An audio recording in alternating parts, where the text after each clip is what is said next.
오늘 베드로가 예수님을 모른다고 부인하는 장면입니다. 베드로의 일생에 있어서 가장 후회되는 장면일 수도 있고 또 한편으로는 지우고 싶은 기억일 수도 있습니다. 다들 주님을 배반한다 하여도 자기만큼은 주님을 배반하지 않겠습니다.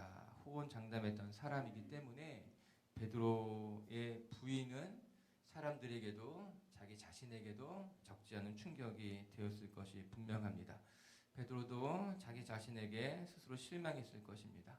그뿐만 아니라 다시는 기억하고 싶지 않은 사건이 되었을 것이 분명합니다. 흔히 하는 말로 베드로의 흑역사입니다. 남들에게 보여주고 싶지 않은, 심지어는 자기 자신조차도 꺼내고 싶지 않은 사건이에요. 그런데 우리들도 이런 기억들이 있을 수 있습니다. 내 평생에 가장 후회가 되는 순간들, 다시는 기억하고 싶지 않은 사건들이 누구에게나 있는 법이지요. 그런데 성경은 왜 이 이야기를, 사건을 낱낱이 기록하여서 베드로에게 또 우리에게 보여주는 것일까? 그런 생각해 보게 되었어요. 단지 일어난 일이었기 때문에 가감하지 않고 보여주기 위해서 그냥 기록해 놓은 것일까? 그렇지 않습니다.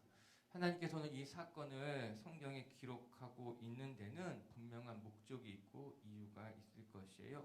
우리에게 이 사건을 보여주시는 것을 통해서 하나님이 우리에게 들려주시고자 하는 메시지가 있을 것이 분명하다는 겁니다. 오늘 말씀을 살펴보겠지만 결론부터 이야기한다면 오늘 베드로의 이 연약한 모습을 보면서 우리 자신을 점검해보고 베드로와 같은 실수가 이 시대에 다시 반복되지 않도록 이 베드로의 모습을 통해서 우리에게 말씀해 주시는 거죠. 더 나아가서 베드로가 이런 실수에도 불구하고 어떻게 하나님의 사람으로 다시 일어날 수 있었는지를 오늘 사건을 통해서 말씀해 주고 계시는 겁니다. 오늘 기독교 역사에도 그럴 수 있고 베드로에게도 그럴 수 있는 이 안타까운 사건을 같이 묵상해 가면서 우리 미체교회 식구들도 우리 자신을 점검할 수 있게 되기를 바라고, 베드로가 다시 일어날 수 있었던 것처럼 여러분들도 다시 일어날 수 있는 하나님의 사람들 되시기를 주님의 이름으로 축복합니다. 첫 번째 말씀을 통해 우리 같이 배울 수 있는 것은 누구나 주님 곁을 떠나면, 주님 곁에 멀찍이 떠나 있으면은 영적으로 무너질 수밖에 없다는 겁니다. 우리 54절이 이렇게 시작되고 있어요. 같이 한번 읽어보겠습니다. 시작. 예수를 잡아 끌고 대제사장의 집으로 들어갈새 베드로가 멀찍이 따라가니라. 예수님이 이제 병정들에게 붙잡혀서 대제사장의 집들로 들어가는 모습을 보여주고 있는데, 그때 베드로가 어디에 어떻게 하고 있었는가? 멀찍이 떠나서 그것을 바라보고 있었다, 이렇게 이야기하고 있어요. 여기서 멀찍이라는 단어에 동그라미를 치시고 오늘 한번 같이 묵상해보는, 오늘 하루 종일 같이 묵상해보는 시간이 되었으면 좋겠습니다. 베드로의 모습이 어땠는가? 예수님을 멀찍이 떨어져서 따라가고 있었다는 거예요. 예수님을 떠나지 않았습니다. 예수님을 버리고 도망가지 않았습니다. 예수님을 따라가는데 어떻게 따라가는가? 멀찍이 떨어져서 예수님을 따라갔다, 그렇게 이야기하고 있어요. 이 멀찍이라는 단어가, 그리고 멀찍이 떠나서 예수님을 따라가는 모습이 베드로의 심리적인 상태이면서 동시에 그의 영적인 모습이구나, 이 말씀이 그렇게 이야기하는 것 같더라고요. 누가는 이 멀찍이라는 이 단어를 사용하면서 지금 베드로의 상태가 어떠했는지를 잘 그려주고 있는 것입니다. 그럼 베드로는 어떠한 사람입니까? 예수님께서 붙잡혀 가실 때 칼을 뽑아가지고 종의 귀를 자를 만큼 담대했던 사람이 베드로입니다. 그뿐만 아니라 모두가 다 예수님을 배반한다 하여도 나만큼은 예수님을 배반하지 않을 자신이 있었던 사람이 베드로입니다. 그런데 정작 예수님께서 붙잡혀 대제사장의 뜰로 끌려갈 때 베드로의 모습이 어땠는가? 아무것도 하지 못했습니다. 심지어는 멀리 떨어져서 예수님을 따라가는 것만큼 그의 상태가 무기력해져 있었다라고 하는 거죠. 그런데 또 한편으로는 베드로는 그렇다고 해서 예수님을 아예 버리고 도망가지는 못했습니다. 멀찍이 떨어져서 거리를 두고 예수님을 바라보고 예수님을 따라갈 수밖에 없었다는 거죠. 저는 이런 이 베드로의 모습이 너무나 이중적인 거예요. 한편으로는 예수님이 잡혀가는데 아무것도 하지 못하고 방관했고 도망갔던 이 베드로의 모습. 그런데 또 한편으로는 예수님을 완전히 떠나지도 못해서 예수님이 붙잡혀가는 모습을 멀리서 지켜 바라볼 수밖에 없었던 베드로. 한쪽 발은 두려움에, 다른 한쪽 발은 미안함에 담그고 멀찍이 떨어져서 예수님을 바라보고 있는 것입니다. 저는 이런 베드로의 모습이 안타깝게 느껴지는 거예요. 그러면서도 우리들의 모습이 베드로의 모습과 어쩌면 너무나 닮아있지 않은가 그런 생각해 보게 됩니다. 하나님 앞에 내 삶을 완전히 드리기에는 두렵고 겁이 나고 감당이 되지 않고, 그러나 또 한편으로는 그렇다고 해서 그 두려운 마음을 가지고서 떠나지도 못한 채 그냥 미안한 마음을 가지고 살아가는 현대 크리스찬의 모습이 베드로의 모습이 아니냐 그런 생각을 하게 되는 거예요. 멀찍이 서서 한쪽 마음은 두렵고 헌신하는 것이 무섭고 그래서 헌신하지도 못하고, 그런데 또 한편으로는 그렇게 헌신하지 못하는 나의 모습이 죄송하고 미안해서 그렇게 미안한 채 멀리서 바라보는 우리들의 모습. 이것이 베드로에게서 나타나는 영적인 모습이고 심리적인 모습이고 우리 안에 있는 또 우리들의 모습일 수도 있다라고 하는 것입니다. 사랑하는 미치교회 성도 여러분, 저 오늘 이 베드로의 모습을 바라보면서 우리 안에 있는 연약함을 보고 그 연약함을 하나님 앞에 내어드릴 수 있는 저와 여러분이 되시기를 주님의 이름으로 축복합니다. 멀찍이 서서, 저희 멀찍이란 단어가 이 문제를 풀 수 있는 중요한 키워드가 된다고 생각하게 됩니다. 왜 베드로가 이렇게 무너질 수밖에 없었는가? 베드로가 예수님 곁을 떠나 멀찍이 서 있은 것이 오늘 베드로의 영적인 상태이면서 이 문제를 풀어갈 수 있는 결정적인 단서가 된다라고 하는 겁니다. 우리가 우리의 삶의 무기력함, 또 때로는 두려움, 또 때로는 하나님 앞에 나아가지 못하는 미안함을 해결할 수 있는 방법이 어디 있는가 하면은 예수님 앞에 가까이 나아갈 때 비로소 가능해지게 된다라고 하는 거예요. 우리가 주님 곁에서 멀리 떨어져 있으면은 우리는 잠들 수밖에 없는 거예요. 구경꾼이 될 수밖에 없다라고 하는 겁니다. 주님과의 관계가 단절될 수밖에 없다라고 하는 거예요. 오늘 베드로에게 한마디 해줄 수 있다면, 베드로야, 조금 더 가까이 예수님 곁으로 다가가면 어떨까? 누군가 저에게 목사님 왜 제 신앙은 이렇게 무기력하면서도 하나님 앞에 죄송하고 하나님 앞에 죄송하면서도 하나님 앞에 내 삶을 드릴 만한 자신은 없고 내 신앙을 왜 잘하지 못하는 것일까요? 묻는다면 저는 이 말씀을 보면서 우리가 너무 멀찍이 떨어져서 예수님을 바라보고 있기 때문에 그런 것은 아닌가 한번 생각해 보면 좋겠어. 그렇게 이야기해주고 싶은 거예요. 오늘도 우리 미치교회 성도 여러분들이 멀찍이 떨어져서 예수님을 구경하며 그것 때문에 미안해하며 안타까워하는 것이 아니라 한 발짝 주님께 더 다가가서 가까이 주님을 볼 수 있게 되길 원하고, 가까이 주님을 만질 수 있게 되길 원하고, 가까이 주님의 음성을 들어볼 수 있게 되시는 하나님의 사람들 되시기를 주님의 이름으로 축복합니다. 사실 인간은 누구나 연약한 존재인 거예요. 우리 56절과 57절 한번 읽어볼게요. 시작. 한 여종이 베드로의 불빛을 향하여 앉은 것을 보고 주목하여 이르되 이 사람도 그와 함께 있었느니라 하니, 베드로가 부인하여 이르되 이 여자여 내가 그를 알지 못하노라 하더라. 어떤 여종이 베드로를 알아보게 되었습니다.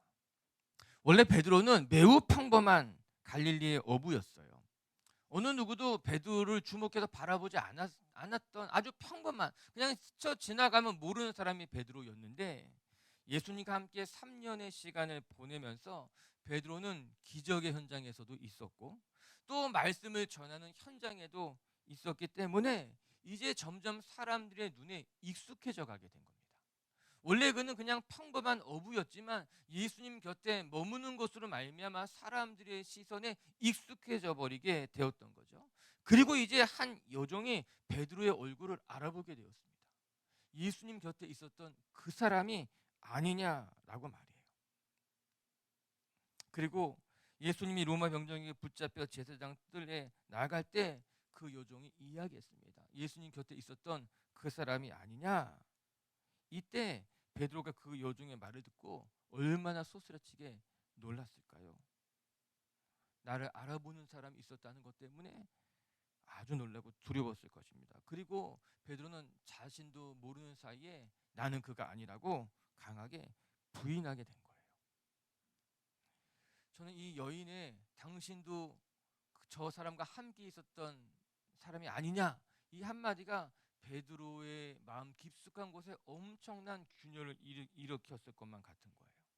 베드로가 얼마나 놀랬을까. 준비하지 못했는데 이 한마디에 베드로의 심령이 흔들리게 돼요. 그의 영혼의 균열이 일어나게 돼요. 깨지기 시작하게 됐다라고 하는 것입니다. 여러분, 우리의 신앙이 무너지게 되는 것, 우리의 신앙에 균열이 일어나게 되는 건 어떻게 보면 그거 한순간일 수 있습니다. 한순간에 우리의 신앙에 의심이 생기고, 한순간에 우리의 신앙에 균열이 생기고, 한순간에 나도 모르는 사이에 우리 신앙이 넘어질 수 있게 되는 거예요. 오늘 베드로가 그것을 경험했습니다. 자기가 예수님을 모른다고 부인할지 베드로는 미처 생각 못했을 겁니다. 이런 일을 내가 하게 될 줄 미처 몰랐을 것입니다. 그런데 자기도 모르는 사이에 그런 말이 툭 튀어나온 거예요. 58절과 59절 한번 읽어볼게요. 시작. 조금 후에 다른 사람이 보고 이르되 너도 그 도당이라 하거늘 베드로가 이르되 이 사람아 나는 아니로라 하더라. 한 시간쯤 있다가 또 한 사람이 장담하여 이르되 이는 갈릴리 사람이니 참으로 그와 함께 있었느니라. 58절 59절 읽었어요. 58절에는요 조금 후에, 59절에는요 한 시간쯤 또 있다가 이렇게 나옵니다. 한 요종이 당신도 그와 함께 있었던 사람이냐라고 물었을 때 베드로의 마음이 흔들렸는데 그 조금 위에 또 누군가 와가지고 또 다시 물은 거예요.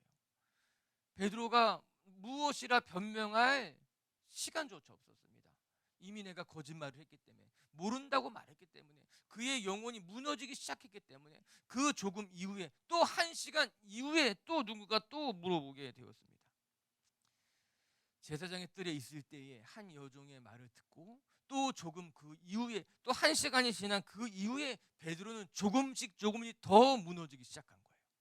우리가 읽은 누가복음에는 정확히 기록되어져 있지 않지만 마태복음에 읽어보게 되면은 베드로가 더 강하게, 점점 더 강하게 나는 예수를 알지 못한다고, 심지어 마지막 세 번째는 저주하면서까지 나는 예수님을 모른다고 부인했던, 점층적으로 베드로가 무너져 갔던 것을 기록해 놓고 있는 복음들도 있어요. 즉 베드로의 영혼에, 그의 믿음에, 그의 신앙의 균열이 일어나기 시작하게 되니까는 자기도 모르는 사이에 점점 더 그 균열이 커지고 심각해지는 것으로 말미암아 처음에는 흔들렸지만 두 번째는 넘어지게 되고 세 번째는 완전히 넘어져 쓰러져 버리게 되었다라고 하는 거예요. 우리 신앙이 그럴 수 있는 겁니다. 우리가 한번 넘어지게 되면요, 우리가 한번 균열이 일어나게 되면은 그 균열을 바로 잡지 않으면요, 넘어진 자리에서 상처받고요, 상처를 받은 자리에서 완전히 쓰러지게 되고 주저앉게 되는 것으로 말미암아 나중에는요, 자기 스스로도 감당하기 어려울 만큼 넘어져 있는, 쓰러져 있는, 무너져 있는 자기 모습을 발견하게 되는 거예요. 베드로도 그렇게 실수했고요, 베드로도 그렇게 넘어지게 되었어요. 오늘 말씀이 성경에는 이야기 중에 가장 드라마틱한 장면인 것 같은데 사실은 이 장면을 직면하는 것은 매우 힘든 일이에요.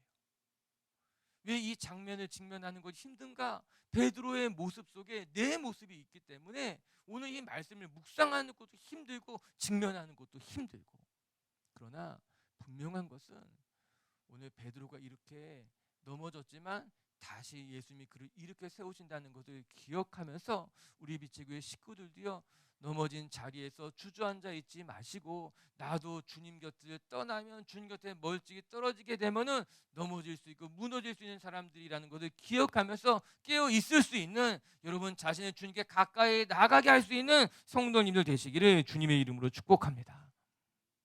두 번째, 또 오늘 말씀을 통해 한 가지 더 마무리하며 기억해야 될 것이 무엇인가? 허물을 뉘우치고 돌이킬 줄 아는 삶으로 우리가 회복되어야 된다라고 하는 것입니다.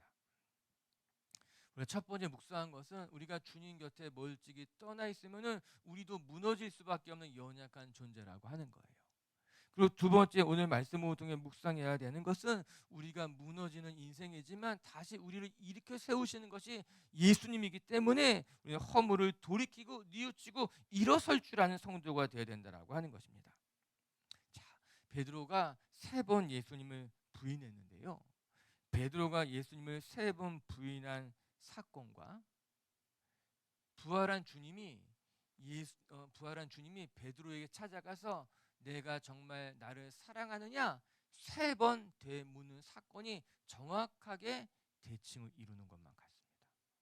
그뿐만 아니라 오늘 이 베드로가 예수님을 부인했던 그 장소와 예수님이 디베랴 갈릴리 바닷가에서 베드로를 기다렸던 그 장소와 장면이 매우 유사합니다. 우리 55절의 말씀 한번 읽어볼게요. 55절입니다. 시작.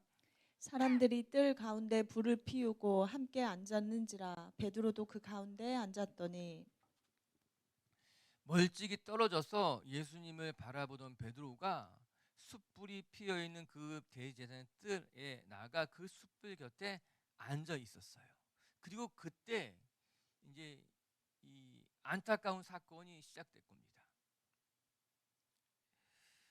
베드로는 사람들의 눈을 피해서 불을 쬐고 있었던 거예요. 그리고 그 불을 쬐고 있을 때에 한 여종이 나타나서 베드로를 추궁했고 그때 베드로는 예수님을 모른다고 부인했습니다. 우리 요한복음 말씀 한번 읽어볼게요. 요한복음 21장 9절과 10절 말씀이에요. 한번 같이 읽어볼게요. 시작. 육지에 올라보니 숯불이 있는데 그 위에 생선이 놓였고 떡도 있더라. 있더라. 예수께서 예수께서 이르시되 이르시되 지금 잡은 생선을 좀 가져오라 하시니 하시니 지금 읽은 장면은요 부활한 예수님이 디베랴 갈릴리 바닷가에서 숯불을 피워놓고 베드로를 맞이하는 장면이에요. 매우 중요한 부분입니다. 바닷가에서 예수님이 숯불을 피워놓고 베드로를 기다리고 있었고 베드로가 그 숯불 가까이 나오게 되자 예수님이 베드로에게 조반을 차려주시면서 물으셨습니다. 내가 정말 나를 사랑하느냐? 이 질문 속에서 베드로의 영혼이 회복되기 시작하게 되는 거예요. 저는 우리가 오늘 묵상하는 누가복음 22장의 말씀과 부활하신 예수님께서 베드로에게 사명을 주시는 요한복음 21장의 말씀이 아주 묘하게 대칭을 이루는 것만 같더라고요.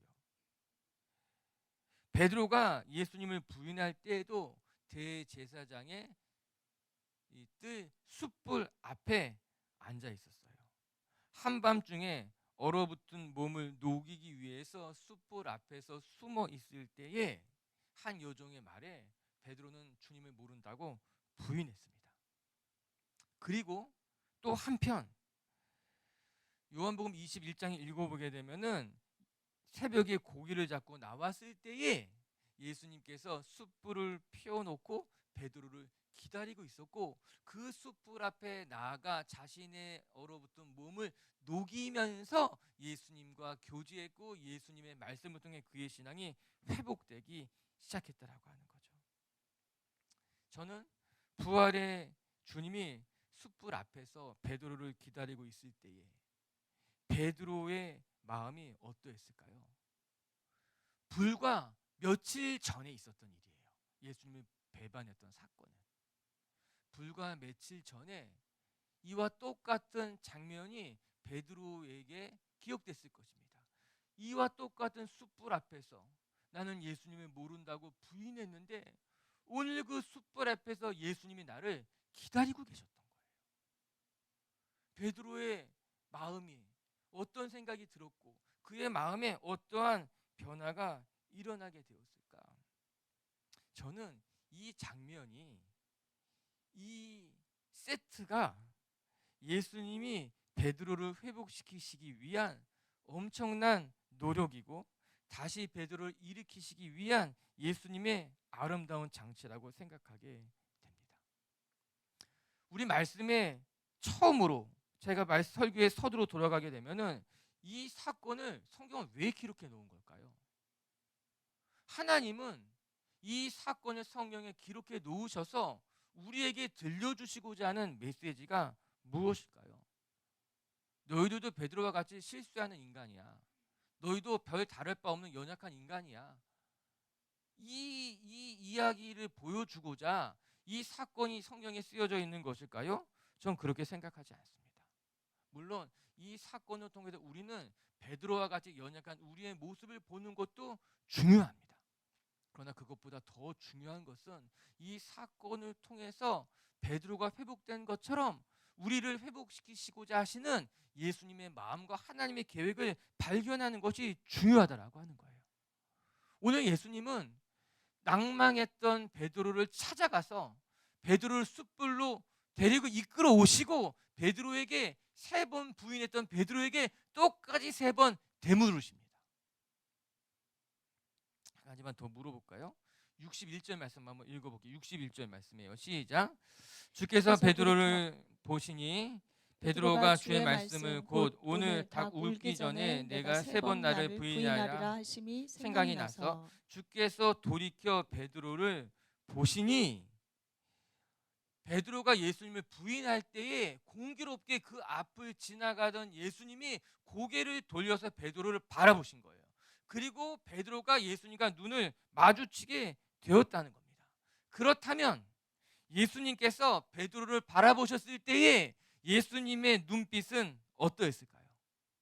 예수님은 베드로를 바라보실 때 어떠한 마음으로 베드로를 바라보셨을까요? 그것 봐, 내가 얘기했지 너나 부인한다고. 그런 눈빛으로 베드로를 바라보셨을까요? 베드로를 정죄하기 위해서 예수님이 고개를 돌려서 베드로를 쳐다보셨을까요? 내가 예언한 대로 다 일어나게 될 거야, 내 말이 맞지? 그렇게 예수님께서 베드로를 바라보셨을까요? 아닐 겁니다. 오늘 예수님이 고개를 돌려서 베드로를 바라보시면서 예수님은 무슨 말씀을 하고 계셨을까? 저는 예수님이 베드로를 바라보면서 베드로야, 내가 지금 나를 부인했지만 넘어지지 말아라. 베드로야, 지금은 너무나 큰 후회를 하고 있지만 여기서 포기하면 안 된다. 다시 일어나야 된다. 베드로야, 내가 다시 너를 찾아갈 거다. 내가 널 다시 이렇게 세울 것이다. 그런 눈빛, 그런 마음으로 베드로를 바라보시고 베드로에게 그렇게 멀찍이서 들리지는 않았겠지만 말씀하고 계셨을 것만 같더라고요. 맞습니다. 우리 주님은 실수한 베드로를 정죄하기 위해서 쳐다보는 것이 아니라 베드로를 바라보시면서 애통하는 마음으로, 기도하는 마음으로 베드로야, 내가 다시 너에게 돌아갈 것이다. 그래서 내가 다시 너를 일으켜 세울 것이다 라는 마음으로 베드로를 바라보고 베드로에게 다가갔을 것이 분명합니다. 그리고 진짜 예수님은 부활하시고 난 이후에 가장 먼저 디베라 갈릴리 바다로 나가서 베드로를 위한 숯불을 피우시고 조반을 준비하시고 베드로를 맞이하고 난 이후에 베드로야, 너 진짜 나 사랑했지? 네가 진짜 나를 사랑했지? 너가 나를 사랑한 마음은 변함없었지라고 3번 되물으신 것 아니겠습니까?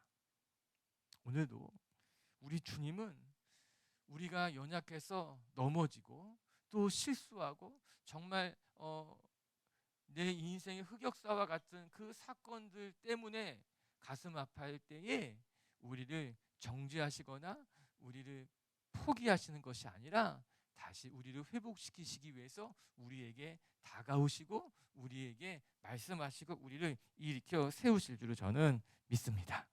오늘도 우리 빛의 교회 성도 여러분들이 여러분의 실수와 여러분의 허물 때문에 무너지는 것이 아니라 그럼에도 불구하고 다시 우리의 삶을 이렇게 세우시는 주님을 만나는 분이 되시기를 주의 이름으로 축복합니다. 말씀을 정리합시다. 오늘 베드로의 삶에 있어서 그의 삶을 바꾸는 결정적인 터닝 포인트가 3번 있었다고 저는 생각합니다. 베드로의 인생이 뒤바뀌는 그의 삶의 결정적인 순간은 3개가 있었어요. 첫 번째는 우리가 지난주에 묵상했던 갈릴리 호숫가에서 베드로가 주님을 처음 만났을 때 베드로가 뭐라고 이야기합니까? 주여, 나를 떠나소서, 나는 죄인이로소이다. 이 사건을 계기로 베드로는 모든 그물을 버려두고 예수님을 쫓아가게 되는 결정적인 사건이 됩니다. 두 번째는 오늘 우리가 묵상하게 되는 예수님을 모른다고 부인하던 이 사건, 그리고 예수님과 마주치는 그 눈빛 속에서 베드로는 통곡하게 됩니다. 그것도 이 사건이 이제 정말 베드로의 인생이 바뀌게 되는 또 하나의 사건인 거예요.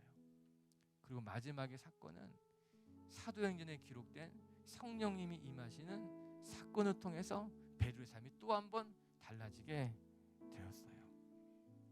오늘은 그 두 번째 사건을 같이 묵상하고 있어요.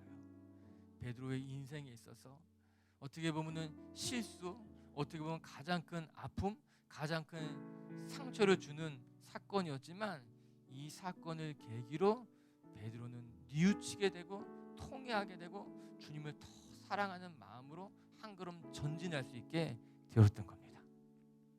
우리의 삶에도 기억하고 싶지 않은 아픔이 있고 상처가 있고 또 내 안에 부끄러운 역사가 있지만 주님은 그 상처를 통해서 여러분들의 삶을 바꾸시고 그 상처를 통해서 우리의 삶을 더 깊은 곳으로 인도하실 줄로 믿습니다. 그렇게 오늘도 우리 미치교회 성도 여러분들이 여러분의 연약함을 통해 하나님 앞에 한 걸음 나아가 여러분의 영혼도 치유될 뿐만 아니라 더 크고 더 넓은 인생이 되시기를 주님의 이름으로 축복합니다.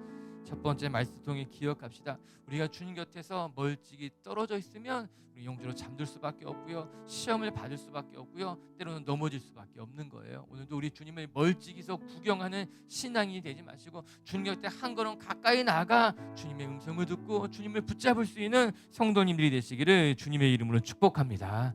그리고 두 번째, 오늘 예수님은 베드로의 허물을 돌이키기 위해서 베드로를 바라보셨고 베드로에게 다가왔다는 것을 기억하면서 오늘도 우리 미치교회 식구들이요, 여러분의 약점 때문에, 여러분의 연약한 것 때문에 무너지는 것이 아니라 그 무너진 자리에서 하나님을 만나고 그 연약함을 통해서 더 깊이 주 앞에 나갈 수 있는 성도님들이 되시기를 주님의 이름으로 축복합니다. 같이 함께 우리 기도하겠습니다.